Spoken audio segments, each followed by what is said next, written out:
안녕하세요. 김성길 목사와 함께하는 예수님 이야기 제4단원의 이 시간 173회가 되겠습니다. 염려에 관한 이야기 꽤 많이 하고 있습니다. 그런데 우리가 살아가면서 염려할 일들이 많기 때문에 여기서 매이면 안 돼요. 이것 때문에 결국 나중에 마음의 병이 생기고 인간관계 깨지고 삶이 무너져요. 그래서 염려와 근심은 우리가 오래 쌓아놓고 살아야 될 게 아니라 생기면 빨리빨리 해체시킬 수 있는 능력이 필요합니다. 영적인 능력, 방법들, 현실적 방법들.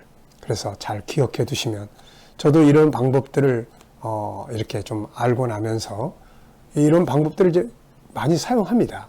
분석도 하고 최악의 상황 수용도 하고 부딪혀 보기도 하고 그러다 보면은 생각 밖으로 일들이 이루어지고 또 하나님 일하시는 것을 보게 돼요. 여러분들이 꼭 기억해 두셨다가 영적인 방법, 육적인 방법들 잘 사용하셔서 염려와 근심에서 항상 자유하게 사시길 바랍니다. 자, 먼저 본문 말씀 같이 읽어보겠습니다. 마태오 6장 25절로 34절 다 외우실 정도로 지금 우리가 읽고 있습니다. 그러므로 내가 너희에게 이르노니 목숨을 위하여 무엇을 먹을까 무엇을 마실까 몸을 위하여 무엇을 입을까 염려하지 말라. 목숨이 음식보다 중하지 아니하며 몸이 의복보다 중하지 아니하냐. 공중의 새를 보라. 심지도 않고 거두지도 않고 창고에 모아들이지도 아니하되 너희 하늘 아버지께서 기르시나니 너희는 이것들보다 귀하지 아니하냐. 너희 중에 누가 염려함으로 그 키를 한 자라도 더할 수 있겠느냐. 너희가 어찌 의복을 위하여 염려하느냐. 들의 백합화가 어떻게 자라는가 생각하여 보라. 수고도 아니하고 길쌈도 아니하느니라. 그러나 내가 너희에게 말하노니 솔로몬의 모든 영광으로도 입은 것이 있고 다만 갖지 못하였느니라. 오늘 있다가 내일 아궁이에 던져지는 들풀도 하나님이 이렇게 입히시거든 하물며 너희일까 보냐. 믿음이 작은 자들아. 그러므로 염려하여 이르기를 뭘 먹을까 무엇을 마실까 무엇을 입을까 하지 말라. 이는 다 이방인들이 구하는 것이라. 너희 하늘 아버지께서 이 모든 것이 너희에게 있어야 할 줄을 아시느니라. 그러므로 너희는 먼저 그의 나라와 그의 의를 구하라. 그리하면 이 모든 것을 너희에게 더하시리라. 그러므로 내일 일을 위하여 염려하지 말라. 내일 일은 내일이 염려할 것이요 한날의 괴로움은 그날로 족하니라. 아멘. 자, 영적인 방법과 함께 지금 우리는 현실적 방법들을 우리가 지금 하나씩 살펴보고 있습니다. 완벽한 건 아니지만 그래도 많이 도움이 되는 방법들이에요. 첫째는 분석해라. 두 번째는 오늘을 놓치지 마라. 세 번째는 최악의 상황을 수용해봐라. 넷째는 일단 부딪혀봐라. 네, 오늘 다섯 번째는 다른 일에 몰두해보라 라는 말씀을 함께 나눠보려고 합니다. 염려에다가 몰두하면 염려가 더 커져버려요. 염려의 늪 속에 가만히 있으면 그걸 내버려 두고 뭔가 다른 일에 억지로라도 몰두하다 보면 염려를 잊어버리거나 그 농도가 약해져요. 다른 일을 통해서 얻어진 에너지가 있기 때문에 그것을 이길 수 있는 힘이 생기는 것이죠. 그래서 다른 일에 몰두해보라. 저는 이제 상담을 이제 많이 합니다. 뭐 우울증이라든지 또 강박관념, 특히 강박관념 다 연관이 되어 있습니다만은 이거를 이제 상담을 하다 보면은 하나님의 참 놀라운 은혜 하나를 발견하게 돼요. 그게 뭐냐면은 인간은 두 가지를 동일하게 하기가 어려워요. 두 가지를 생각, 특히 생각에서는 두 가지 생각을 동시에 하기가 어렵습니다.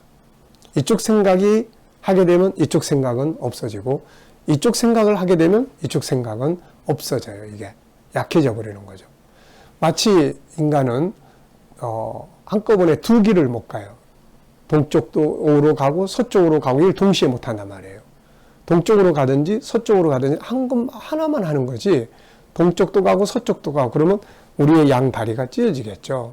생각도 마찬가지예요. 저는 이게 하나님의 은혜라고 생각해요. 그래서 강박관념에 시달리는 분들한테는 하나의 어떤 상처나 문제에 강박관념이 확 강하게 생각이 박혀있기 때문에 계속 그 생각이 이 사람을 지배하니까 힘든 거예요. 근데 딴 생각을 심어주는 거죠. 이거보다 더 강하게 딴 생각이 딱 심어지면 이 생각이 1순위야. 그러니까 요거 이제 2순위가 되기 때문에 강박관념에서 벗어날 수가 있게 됩니다. 이게 저는 이런 것들을 해보면서 야, 참 하나님의 섭리가 놀랍다 이런 생각을 많이 해요. 여러분도 잘 사용을 해보세요. 그래서 염려와 고민이 되는 일이 있을 때 그쪽 길로만 계속 가지 말고 방향을 탁 틀어가지고 딴 길로 가보는 거죠. 그래서 다른 일에 몰두해보라. 물론 잘 안 되겠죠. 염려가 우선 더 강하니까. 그러나 의도적으로라도 딴 길로 가면서 뭔가 그쪽에다가 신경을 막 쓰기 시작하고 훈련하는 거예요. 연습하는 거죠. 그럼 어느 순간인가 보면은 이쪽 것이 작아져 버려 있는 거예요. 이게 생각이 안 나기도 하고. 그래서 우리가 이런 방법도 사용해 볼 만한 방법입니다. 자, 이야기 하나 또 들려드리겠습니다. 데일 카네기의 책에 나오는 이야기예요. 어떤 분이 참 가정의 불행을 겪었습니다. 자기의 자녀를 이제 처음에 5살 난 귀여운 딸을 잃었고 또 10개월 뒤에 다시 딸이 태어났는데 닷새 만에 또 숨을 거뒀어요. 자, 5살 난 귀여운 딸을 잃어버렸고 또 이 딸이 태어났는데 이 딸이 또 닷새 만에 숨을 거둡니다. 자, 정상적 삶이 유지가 안 될 거예요. 이 정도 되면 누구나 참 정상적 삶을 유지할 수가 없을 겁니다. 이 사람의 표현을 빌리면 이렇게 써놨어요. 나는 완전히 기력을 잃고 말았다. 잠을 잘 수도 없고 음식을 먹을 수도 없고 마음을 가라앉힐 수도 없었다. 나는 의지를 상실했고 모든 일에 자신을 잃어버렸다. 그래서 결국 그는 의사를 찾아갔고 그러자 의사는 수면제를 줬고 어떤 의사는 그에게 여행을 권하는 의사도 있었습니다. 이 두 가지를 다 해보았지만 아무런 효과가 없었어요. 그러면서 이렇게 말합니다. 나의 몸은 공사장 바이스에 잔뜩 물려서 양쪽 턱이 점점 쥐어드는 것 같았다. 비탄과 긴장, 슬픔에 사로잡혀 본 일이 있는 사람이라면 이 심정을 충분히 이해할 수 있을 겁니다. 그런데 이 사람에게는 다행스럽게도 4살 난 아들이 하나 있었어요.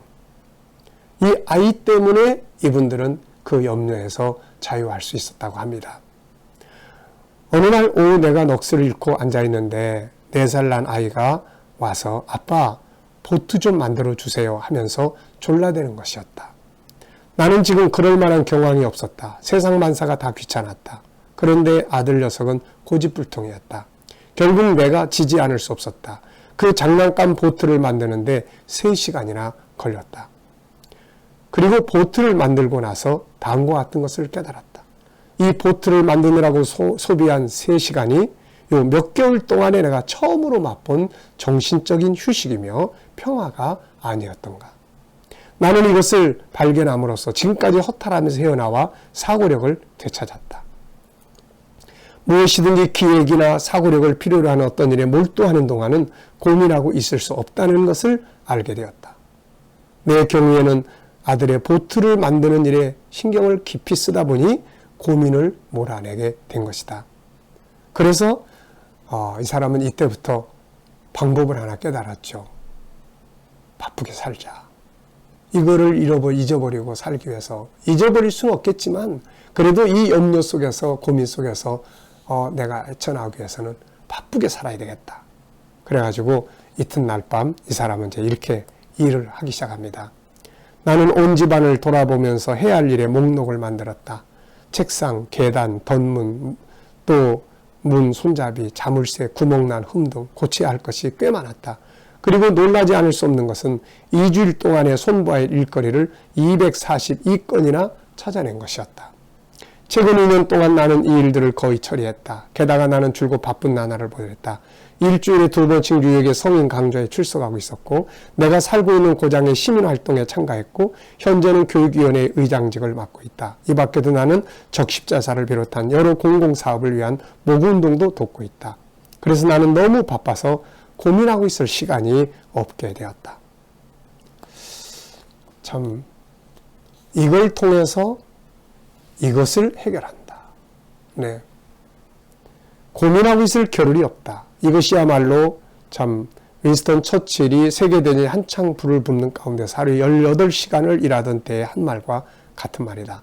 처칠은 그가 지고 있는 책임이 너무 무거워 골치를 앓고 있지 않냐고 묻는 말에 그는 고민할 틈이 없다. 지금 이렇게 이야기했던 거죠.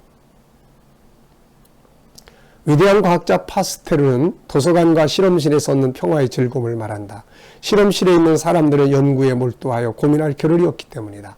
바쁘게 사는 것이 불안을 없앤다는 것은 심리학에서 가장 기본적인 법칙에 속한다. 아무리 훌륭한 것이라도 인간의 마음은 한 번에 한 가지 이상을 생각할 수 없다. 사람은 마음 내키는 일에 열중하면서 다른 한쪽에서 고민에 빠지는 일은 할 수가 없다. 앞서 말씀드린 것처럼 사람은 두 가지를 다 겸해서 할 수는 없습니다. 특히 생각은 저도 이걸 해보니까 그래요. 이쪽 생각을 하면 이쪽 생각이 약해져요. 근데 이쪽 생각이 살아나면 이쪽 생각이 또 약해져요. 즐거운 것을 생각해내면 고민스러운 일이 약해지게 되죠. 근데 고민스러운 일이 강하게 사로잡히면 즐거운 일이 사라져버려요. 우리가 이런 하나님의 창조의 구조를 잘 이해를 해서 고민에서 빠져나올 수 있는 방법들을 찾아야 합니다. 어떤 사람이 이렇게 말합니다. 나는 일에 몰두하여 나 자신을 잊어야 한다. 그렇지 않으면 절망 속에 빠져버리고 말 것이다. 활발한 행동이야말로 언제까지나 걱정만 하는 병에 대한 가장 좋은 치료 방법이다. 혹시 염려하고 고민에 묶여서 힘든 시간을 보내고 계시는 분이 있다면 한번 꼭 이렇게 해보세요. 그럴 마음이 안 생기더라도 해보세요. 그래서 항상 저는 마음 아픈 사람들을 상담하고 이야기 나눌 때 이런 말해요. 감정을 따라가지 말고 행동 원칙을 따라가세요. 감정을 따라가면 계속 감정이 지속되고 커져요. 근데 하기 싫지만 행동의 원칙을 정해놓고 그 원칙을 딱 따라가면 거기서 새로운 정보가 생기고 새로운 감정이 만들어져요. 그래서 기존 감정에서 풀려 나올 수가 있게 되는 거죠. 하나님은 우리에게 내일을 향해서 가는 시간표를 주셨지 멈춰 있거나 뒤로 가는 시간표를 주시지 않았습니다. 이것은 우리가 오늘의 아픔의 감정과 걱정거리를 이기기 위해서는 그 자리에 멈춰 있지 말고 내일의 일들을 향해서 달려가야 한다는 것을 의미합니다. 엘리야가 이세벨의 말에 묶여 있을 때 그는 절망적 심리 상태에 빠져 죽기를 기도했죠. 그러나 하나님은 그를 곧바로 시내산 호렙산으로 불러냅니다. 새로운 일에 몰두하게 하신 거죠. 거기 가서 새로운 환경을 만나게 되고 새로운 비전을 품을 때 기존의 염려에서 풀려날 수가 있었던 것입니다. 그래서 우리는 항상 고민을 만나면 그 자리에 멈춰 있으면 안 돼요. 현실이든 감정이든 그 상태에 종이 되지 말고 새로운 일, 바쁘게 새로운 환경으로 나아가라. 그러면 그건 식어지고 잊어버리게 될 것이다. 시간이 지나가면 고민이 해결되고 나아가서는 감사의 조건이 되기도 합니다. 예수님은 식사할 겨를도 없이 일하셨다고 하죠. 이것이 염려와 고민에서 해방할 수 있는 답입니다. 식사를 겨를도 없이. 예수님은 고기 한 마리 잡지 못하고 실망에 빠져있던 베드로에게 새로운 일에 매진할 것을 말씀하시죠. 깊은 데 가서 그물을 내려라. 이걸 하지 않았다면 베드로는 하루 종일 기분 나쁜 시간을 가졌을 거예요. 그런데 베드로는 새로운 도전을 하죠. 가보니까 새로운 역사가 만들어져요. 여러분, 걱정과 염려에 묶여 있다면 그냥 그대로 내비두고 굳이 막 없애려고 하지 말고 그냥 내비두고 그 대신 다른 일에 뭔가 일을 찾아서 그 일에 몰두하는 시간을 가져보십시오. 이 시간 말씀 여기서 마치겠습니다. 감사합니다.